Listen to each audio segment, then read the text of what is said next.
오늘 다윗의 시가 계속해서 이어지는데 어리석은 자 그리고 이 어리석은 자들이 어떠한 행태를 보이는가 이렇게 설명하고 있습니다. 1절에 보면 어리석은 자는 그의 마음에 뭐라고 이야기하냐면 하나님이 없다 이렇게 주장합니다. 이것이 어리석은 자의 가장 큰 특징이다. 시편 기자는 이렇게 고백하는 것입니다.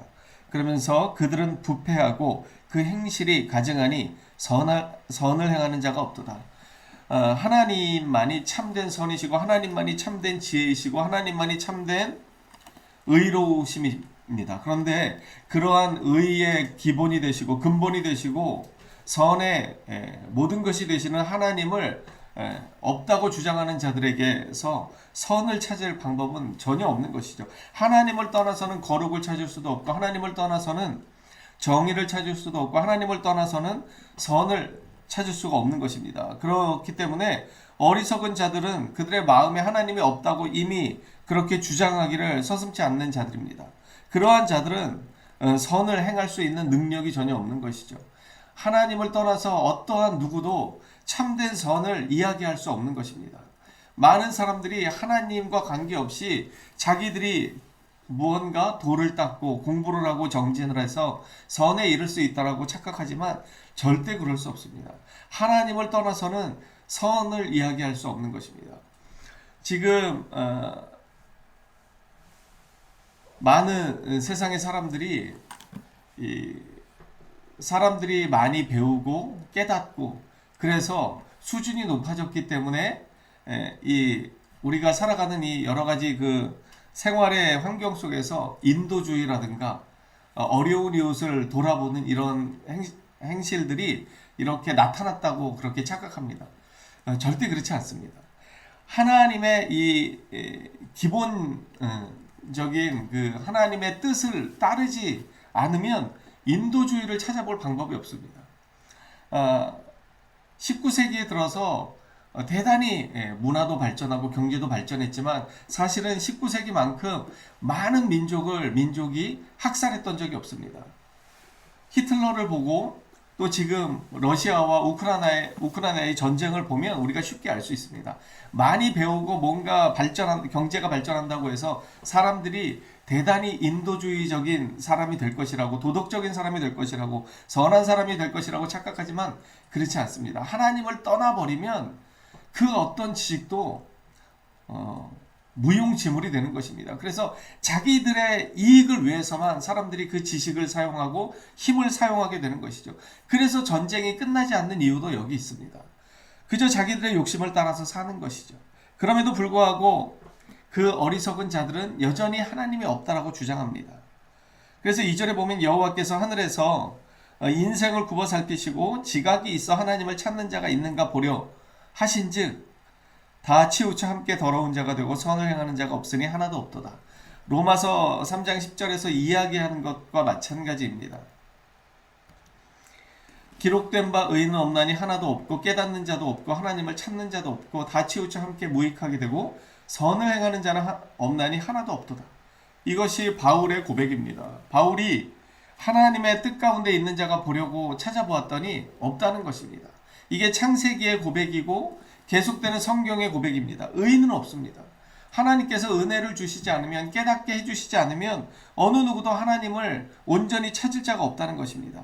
4절에 보면 죄악을 행하는 자는 다 무지하냐 그들이 떡 먹듯이 하나님의 백성을 먹으면서 여호와를 부르지 아니하는도다. 이렇게 살아가다 보면 하나님이 없다고 그들이 주장하면서 하나님의 백성을 괴롭히면서 그들의 삶이 영원할 것처럼 살아가지만 어떻게 됩니까? 5절의 말씀입니다. 그러나 거기서 그들은 두려워하였으니 하나님이 의인의 세대에 계심이로다.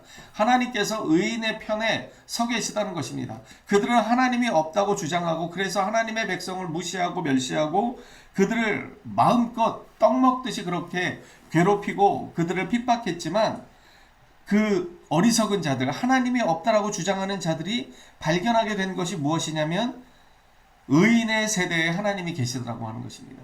의인의 편에 하나님이 서 계셔서 그 의인들을 지키신다는 것을 그들이 깨닫게 되었다는 것입니다. 그래서 6절의 말씀이 이어지는데요. 너희가 가난한 자의 계획을 부끄럽게 하나 오직 여호와는 그의 피난처가 되시도다. 가난한 자는 하나님 편에 선 자들을 이렇게 상징적으로 보여주는 것입니다. 세상 권력에서는 멀어져 있지만 하나님을 의지하는 그 가난한 자들의 참된 피난처는 하나님이 되신다고 하는 것입니다. 그래서 시편 기자는 7절에서 이렇게 고백합니다. 이스라엘의 구원이 시온에서 나오기를 원하노라. 이스라엘의 구원은 이 하나님께로부터 나온다는 것을 이야기합니다. 그래서 여호와께서 그의 백성을 포로된 곳에서 돌이키실 때에 야곱이 즐거워하고 이스라엘이 기뻐하게 될 것이다. 결국은 많은 세상의 어리석은 자들이 하나님이 없다라고 아무리 주장하더라도 하나님은 살아계셔서 가난한 자의 편에, 의인의 편에 서 계시기 때문에 결국은 그들이 이 하나님의 능력 앞에 두려워 떨게 될 것이고, 결국은 그 가난한 자들, 의로운 자들, 하나님을 의지하는 자들을 하나님께서 구원하시고 일으키실 때, 그들을 회복시키실 때 너희가 기뻐하기를 원한다라고 시편 기자는 마무리하고 있습니다.